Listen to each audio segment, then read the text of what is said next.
अमीषा हमारे शो पे आई थी रिसेंटली। उनको लगा कि सकीना का किरदार पहले कुछ बताया गया था और बाद में वो कुछ निकला। Did it lead to any tension between you and the director Anil Sharma? Yes, that was true. I was promised and narrated that I would be killing the villain. उनके मन में शायद उन्होंने कोई अपनी तस्वीर बना ली होगी कहानी की। ये उनकी अपनी प्रॉब्लम है, मैं नहीं कह सकता। गदर 2 से आपका भी वनवास से वापसी हुआ है? मैं तो भगवान की कृपा से कभी वनवास में था ही नहीं। वनवास के बाद अनिल सर की तरफ से हम क्या एक्सपेक्ट कर सकते हैं? डेफिनेटली गदर 3 ज़रूर पाइपलाइन में है, उसके लिए हम करेंगे। ऑडियंस इंतज़ार भी कर रही है, आप लोग भी इंतज़ार कर रहे हैं। हाय, मैं हूं अनिल शर्मा और आप देख रहे हैं Jat media present keen to know with mister Karan. Sir बहुत बहुत स्वागत है आपका and it's an absolute honour कि मैं आपके साथ बैठ के बात कर रहा हूँ ब्लॉकबस्टर सुपरहिट डायरेक्टर के साथ। पर क्या ये कहना सच होगा कि जैसे वनवास आप फिल्म लेकर आ रहे हैं, गदर 2 से आपका भी वनवास से वापसी हुआ है?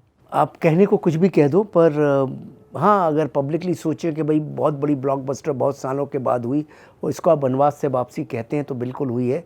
लेकिन मैं तो भगवान की कृपा से कभी वनवास में था ही नहीं। गदर के बाद भी अब तुम्हारे हवाले, वतन साथियों, देन द हीरो, वीर, अपने, सब चलती रहीं, देन सिंह साहब द ग्रेट और फिर जूनियर्स, फिर जाके गदर 2 हुई है। तो कुछ ना कुछ चलता रहा, कभी उतार कभी चढ़ाव, लेकिन बढ़िया रहा। पब्लिक ने हर बार अच्छा रेस्पॉन्स दिया और ठीक है, बस बढ़िया चल रहा है। बनवास लेके आ रहे हैं, अपने ही देते अपने को बनवास। देखो क्या दो मस्त दोनों टहल रहे हैं, दोनों दारू लेके चले जा रहे हैं। जी जी, फुल जी। फन बहुत ही प्यारी ट्रेलर में इन दोनों की जो नोकझोंक भी है और थोड़ा अपनापन भी है।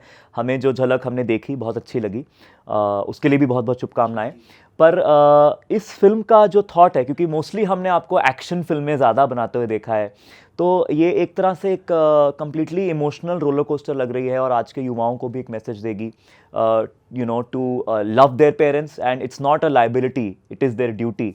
तो इस फिल्म की जो थॉट है वो कैसे आपके जहन में आई? देखो क्या है, पहले तो बता दूं, मैंने एक्शन बनाई, लेकिन मेरी कैरियर शुरू हुआ था श्रद्धांजलि से, जो पूरी इमोशनल थी। उसके बाद बंधन कच्चे थे, उसके बाद अपने भी बनाई।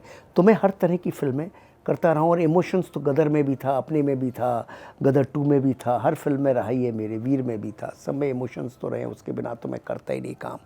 और रहा आइडिया इसका, क्या हो रहा है ना, आज की जो दुनिया है, सतयुग था, त्रेता था। त्रेता में भगवान राम अपने पिता के वचन को पूरा करने के लिए वनवास गए, लेकिन वक्त बदल गया है, कलयुग आ गया है। यही कलयुग का काल है कि यहाँ के बच्चे ही अपने माता पिता को वनवास दे रहे हैं। सच तो ये कि घर घर में वनवास है, हर बुजुर्ग आदमी घर में वनवासी की तरह ही है। बेटा प्यार करता है मगर उसके पास टाइम नहीं है। वो घर में दाखिल होता है, कहते पैरी पड़े पाजी, और उसके बाद चला जाता है वो अपने फ़ोन, अपने लैपटॉप, अपनी दुनिया में, अपने समस्या में इन्वॉल्व है। और बाप उससे कुछ बात करना भी चाहता है तो कहता है नहीं करूँ यार बेटा, डिस्टर्ब हो जाएगा, कल करूँ। तो उसकी स्थिति वनवासी जैसी हो गई है। फिर थोड़ा सा कहीं पैसों की कमी है, कहीं दूसरी चीज़ों की कमी है, तो कहीं ना कहीं चीज़ें सिकुड़ती जा रही हैं। और ऐसा नहीं है कि हर घर ऐसा है, बहुत सारे घरों में बहुत ज़्यादा प्यार है और पिता के लिए अपना संसार छोड़ रहे हैं बच्चे, लेकिन बहुत सी जगह नहीं है। विषमताएं ऐसी आ गई हैं। माता पिता, जब आप छोटे होते हो तो माता पिता आपके लिए अपना सब कुछ छोड़ देते हैं।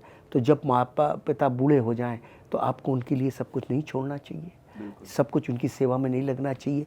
ये कहीं ना कहीं वो बेचारे बुढ़ा जाते हैं, डिमेंशिया हो जाता है, याद नहीं रहती, चिड़चिड़े हो जाते हैं, एक ही बात को बार बार बोलते हैं बहुत तो आप इरिटेट हो जाते हो उनसे। न्यूक्लियर फैमिलियाँ हो गई हैं।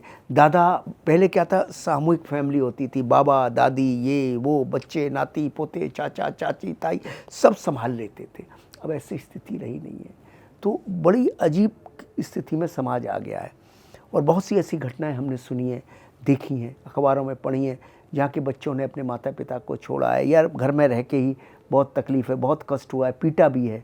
ऐसी बहुत सारी घटनाएं हमने देखी हैं, सुनी हैं।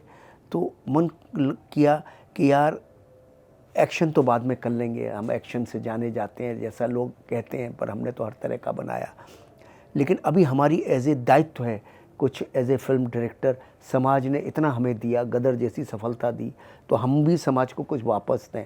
इसीलिए हमने एक इमोशनल रोलर कोस्टर फिल्म बनाई, जो कि बहुत एंटरटेनमेंट के रैपर में रैप करके रखी हुई है, फ़न के रैपर में रैप करके रखी हुई है, जिसमें कि हमने ये कहा है कि माता पिता का कर्तव्य है बच्चों को पालना, और बच्चों की का धर्म है माता पिता को संभालना जब वो बुज़ुर्ग हो जाए।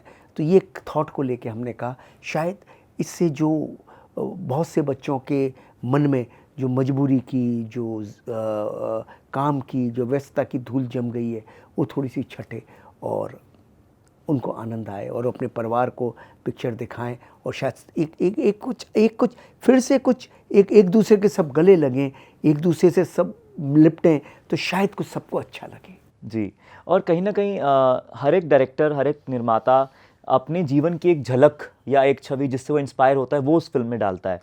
तो जब ये फ़िल्म आप लिख रहे थे, क्या आपके जीवन में ऐसा कुछ हुआ है कि किसी अपने ने आपको नहीं, मैं तो बहुत स्वभावशाली वैसे तो बॉलीवुड इंडस्ट्री भी बहुत ही जानी जाती है पॉलिटिक्स के लिए, और सामने से इतना मीठा और पीछे से कई बारी जैसे ही आप पलटेंगे तो आपके बारे भी बात करेंगे। तो ऐसा आपके जीवन में किस तरह का नहीं, मेरा सफ़र रहा है? जीवन तो फिर भी देखे, मेरा जीवन तो थोड़ा रोलर कोस्टर ही रहा। मैंने देखा, मैंने बहुत अच्छाई के दिन देखे, बहुत सफलताएं देखी और बहुत असफलताएं भी देखी, और मैंने जो सब देखा, मैंने सब देखा, पलटते भी देखा लोगों को, और बहुत गले लगते भी देखा। आप देखो ना कैसा मज में लगे हुए हैं, और ये कल कुछ 19-21 हो जाए तो सब मज में हट जाएंगे, छट जाएंगे। एक बार मैं बैठा हुआ था घर में, मैं अकेले ही था, मेरा पंखा घूम रहा था, और मैंने एक कविता बनाई, मैं और मेरा घूमता हुआ पंखा। जी, समझे ना, ऐसी एक कविता बनाई मैंने कि सारा संसार जैसे हमारे लिए थम गया है, या तो मैं, और जैसे सारा संसार हमारे लिए थम गया है, सिर्फ मेरा पंखा मेरे इर्द गिर्द घूम रहा है, बाकी कोई नहीं घूम रहा। पर जैसे कि मैंने आपको बताया, मैं आप ही की एक लॉन्च की गई एक्ट्रेस के साथ आपके प्रीमियर पे आया था। आपने बहुतों को, नए लोगों को प्लेटफॉर्म दिया है। जब अभी तो गदर 2 सुपर हिट है, वो कहते हैं ना, वो फिर से पटड़ी, जो ट्रेन जो है वो पटड़ी पर वापस एकदम दौड़ पड़ी है। वंदे भारत एक्सप्रेस की तरह आई है, इससे तेज़ ट्रेन ही नहीं है इंडिया में। पर जब आपका वो फेज़ बीच में गया तो आपने लोगों को बदलते हुए देखा, और तब कैसा फील हुआ? मैं तो हंसता हूँ, क्योंकि मैं जानता हूँ मुझे ईश्वर और अपने पे बहुत भरोसा रहा। मैंने कहा ये बहुत क्षणिक है, जैसे रात होती है तो सुबह होती है। अगर कोई फेज़ 19 आया है तो 21 हो गई होगा, क्योंकि रात है। ये बदलना ही बदलना है, क्योंकि अपना, मुझे हमेशा ये लगा कि जो कुछ मैं कर सकता हूँ अभी तो किया ही नहीं, अभी तो करना बहुत बाकी है। सिर्फ मौका चाहिए, पिच चाहिए खेलने को। अगर एक गेम में आप आउट हो गए हैं तो दोबारा आपको से उतना मौका चाहिए कि दोबारा पिच पे आप खेलें, तो फिर आप छक्के लगाएंगे, फिर आप चौके लगाएंगे, ईश्वर आपके साथ है, होगा। तो वही हुआ। जी, और इस फिल्म के अंदर उत्कर्ष हैं, सिमरत को आपने, उस जोड़ी को दोबारा आप लेकर आए हैं, उसके लिए कोई खास कारण था, या इट वाज कि गदर 2 की जो एक उनकी केमिस्ट्री जो है उसको आप कैपिटलाइज करना चाहते थे? बहुत ही अच्छी कलाकार है, और मुझे लगा कि अब इसमें हमें नौटंकी वाली मीना चाहिए थी। वो जितनी चुलबुली है, उसकी हाइट है, डांस भी अच्छा करती है, तो उसके अंदर एक तेवर है। तो वो लड़की, वो मीना जो नौटंकी वाली लड़की है, मीना बनारस की मैं नौटंकी करती हूँ, उसके लिए एकदम राइट थी। और उत्कर्ष का एक किरदार था जो कि बनारसी ठग, बनारसी गुंडा, बनारसी जो कि मदद भी करता है, वॉलंटियर भी है, लेकिन चोरी चकारी भी कर लेता है। वो एक करेक्टर चाहिए था, वो उसके लिए मुझे लगा था राइट एज है, राइट सब कुछ है, राइट एक्टर है, तो मेरे लिए वो सबसे ज़्यादा बेटर कास्टिंग लगी, तो मैंने उसको लिया। और एज अ फादर कितना प्रेशर था आपके ऊपर, क्योंकि अपने ही बच्चे को एक तरह से आप उसका करियर शेप दे रहे हैं, आप उसके करियर को। मैं कोई शेप नहीं दे रहा, वो अपनी शेप खुद ही ले रहा है। मेरे पे कोई प्रेशर नहीं है। वो कहानी में जब हम शुरू करते हैं तो उस दिन से वो इन्वॉल्व हो जाता है, घर में बैठता है। आज से नहीं, बचपन से ही, जब छोटा सा था तभी भी वो खेलता कूदता रहता था, और हम कहानी बोलते रहते, उसके दिमाग में कहानियाँ चलती रहती थी। तो फिर आके अचानक सवाल करता था, पापा you said this but it is not right, it should be, या पापा it is very good what you said, ऐसे आके बोलता था मेरे को। तो बचपन से ही, क्योंकि घर में क्या, हमारे घर में तो कहानी कथा ही चलती है 24 घंटे, और बच्चे कोई इतने बड़े बड़े घर तो है नहीं, फिर भी हम बैठते हॉल में, तो बच्चे छोटे होते थे तो हॉल में ही बैठ जाता था, वो भी वहीं अपनी गाड़ियों से, अपने वीडियो गेम से खेलता रहता था।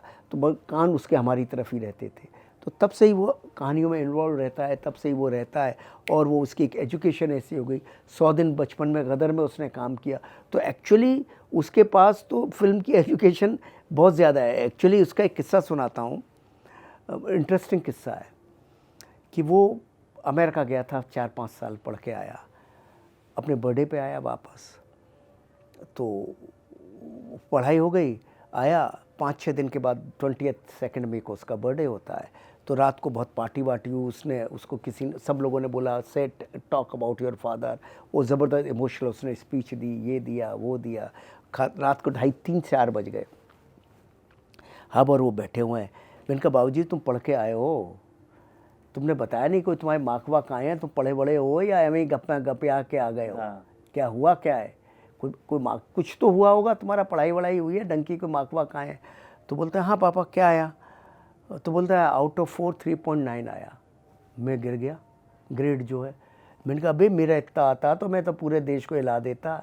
बोले पापा इसमें क्या है, वो तो क्या है ना, मैं बचपन में गदर किया, फिर आपके साथ वीर रहा, वीर में असिस्टेंट रहा, सिंह साहब में असिस्टेंट रहा, इतना बचपन से आपकी कहानियाँ सुनता रहा, देखता रहा, तो मेरे अंदर तो वो एक रह गया था। जो दूसरे बच्चे थे वो बेचारे को तो इतनी नॉलेज नहीं थी, इतना नहीं था, तो एक्चुअली मेरा उनका कंपटीशन में उनके साथ अन्याय हो गया है। तो उनके साथ मैंने मार्क्स लाए हैं, तो क्या मार्क्स लाए, they were not prepared so much जितना मैं प्रिपेयर था। प्रैक्टिकल एक्सपीरियंस उसको पहले ही मिल गया ना, बहुत सेट से। प्रैक्टिकल एक्सपीरियंस था, तो मेरे को सब मालूम था, मैंने सब देखा था, शूट कैसे होता है, कैमरा कैसे होता है, कहानी कैसे बनाई जाती है, वो सब था, इतना प्रैक्टिकल एक्सपीरियंस था। तो मेरा उनसे बेटर मार्क्स आए मेरे, तो it is not a competition. Competition तो अब है, अब जीवन का कंपटीशन तो अब है, जहाँ मेरे से भी बेटर बच्चे आ रहे हैं, आएंगे, और उनके साथ खड़े होना है, उनके साथ अपने आप को खड़ा करना है। तो वो उस तरह का उसका नेचर है, इसलिए वो अपना जीवन खुद तराश रहा है, खुद तरह से खुद चल शेप रहा ले है। रहा है जी। अच्छा, आपने वनवास के हीरो हीरोइन की तो बात कर ली। आपके ऑल टाइम फेवरेट, एक तो आपकी फिल्मों में सबसे फेवरेट हीरो कौन और हीरोइन कौन है, और अपनी फिल्मों को छोड़ करके ऐसा कोई एक्टर है जिसके साथ आप काम करना चाहते हैं? दिलीप कुमार साहब के साथ चाहता था, लाइफ की बहुत बड़ी हसरत रह गई। उनके साथ बात भी हुई थी, कहानी भी सुनाई थी, कहानी भी उनको पसंद आ गई थी, परफॉर्म करके भी दिखाया उन्होंने, मगर उस कलाकार के साथ काम करना रह गया। वो संसार का मतलब वो सबसे बड़ा ड्रीम होता।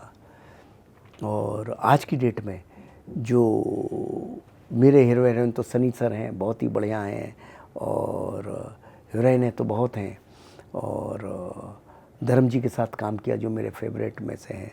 मुझे जिनके संग मुझे बहुत काम करके, प्रियंका पहली फिल्म उसके साथ लॉन्च किया, she was wonderful. Preity Zinta जिसके साथ मैंने किया, she was I like working with her. बाकी मेरी पहली फिल्म श्रद्धांजलि, राखी जी ग्रेट। और दूसरे मेरी फिल्म के अलावा जो कलाकार हैं जिनके साथ मैंने बोला, दिलीप कुमार साहब के साथ, और आज की डेट में अगर मैं कहूँ तो शाहरुख सर, जिनको मुझे लगता है कि काम करना ही चाहिए, कि आमिर खान साहब जिनके साथ का, सलमान के संग तो मैंने किया हुआ है, ये है। और हीरोइनों में जो मुझे आज की डेट की जो हीरोइन लगती है, जो बहुत ही अच्छी परफॉर्मर है, मुझे हमेशा लगता है दीपिका पादुकोण, बहुत कमाल है। ये भी लड़की क्या नाम है, आलिया भट्ट, ये भी बहुत अच्छी परफॉर्मर है। जो अच्छे परफॉर्मर होते हैं उनके साथ काम करने में बहुत आनंद आता है। और साउथ में जो बाहुबली की हीरोइन थी, वो भी बहुत कमाल परफॉर्मर है। ये सब बड़े अच्छे अच्छे आज के परफॉर्मर हैं जिनके साथ काम करने का मौका नहीं मिला, लेकिन कभी मिलेगा तो करेंगे। एक और भी एक्ट्रेस जिनको काइंड ऑफ आपने लॉन्च ही किया, पैरेलली का होना प्यार है और गदर एक साथ ही आई और बैक टू बैक हिट गई, अमीषा हमारे शो पे आई थी रिसेंटली। उन्होंने एक आपके साथ मनमुटाव भी क्लैरिफाई किया। वो शायद आपसे किसी बात पे नाराज़ थी कि उनको लगा कि सकीना का किरदार पहले कुछ बताया गया था और बाद में वो कुछ निकला, और फिर उन्होंने कहा कि मैं मौका मिले तो ज़रूर काम करना चाहूँगी अनिल सर के साथ, पर पहले मैं स्क्रिप्ट ले लूँगी। तो वो किस्सा एक्चुअली हुआ क्या था? क्या है कि अमीषा पटेल जी बहुत ही बढ़िया हैं, और पिछली गदर में 100 दिन नहीं 6 महीने उन्होंने मेरे साथ रिहर्सल की थी, घर में रोज़ आती थी। Very hard working, very talented girl. लेकिन अब उनके मन में शायद उन्होंने कोई अपनी तस्वीर बना ली होगी कहानी की, ये उनकी अपनी प्रॉब्लम है, मैं नहीं कह सकता। फिल्म प्रूव्ड है, फिल्म सुपरहिट है, और उसमें अगर उनको कुछ लगता है तो वो शायद चाहती थी, उनके मन में था कि मैं सकीना भी पाकिस्तान जाए। सकीना जी उनको ये लगा था कि आपने ये ऐसा कुछ ब्रीफ दिया था कि सकीना कैसे जा सकती इस कहानी में। मैं बोलूँ ना बोलूँ, दर्शकों ने पिक्चर देख ली है, उसमें मैं क्या बोलूँ।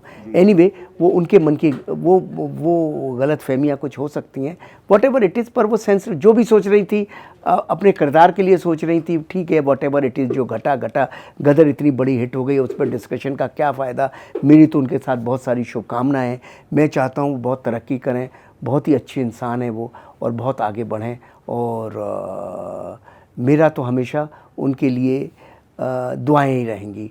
उनके मन में मेरे लिए थोड़ी देर के लिए थोड़ा बहुत ऐसा ऊपर नीचे हो सकता है, पर अंदर से जानता हूँ वो कभी मेरे लिए कुछ गलत कर नहीं सकती, सोच नहीं सकती। नहीं बिल्कुल। और गहरी मैं तरह से ये मैं अच्छी तरह से जी जानता जी, और मैं ऑन रिकॉर्ड ये कह रहा हूँ कि जब ये एपिसोड आएगा मैं आपको भी ज़रूर भेजूंगा। उन्होंने सेम आपको भी बहुत शुभकामनाएं दी और ये भी कहा है कि अगर सर मुझे ऑफर करेंगे अगली फिल्म तो मैं ज़रूर करना चाहूँगी। करेंगे जब भी मौका लगेगा उनको करेंगे। और मैं सर ने यही बात बोली कि मैं स्क्रिप्ट ज़रूर सर से पहले ले लूँगी कि मेरा किरदार है क्या।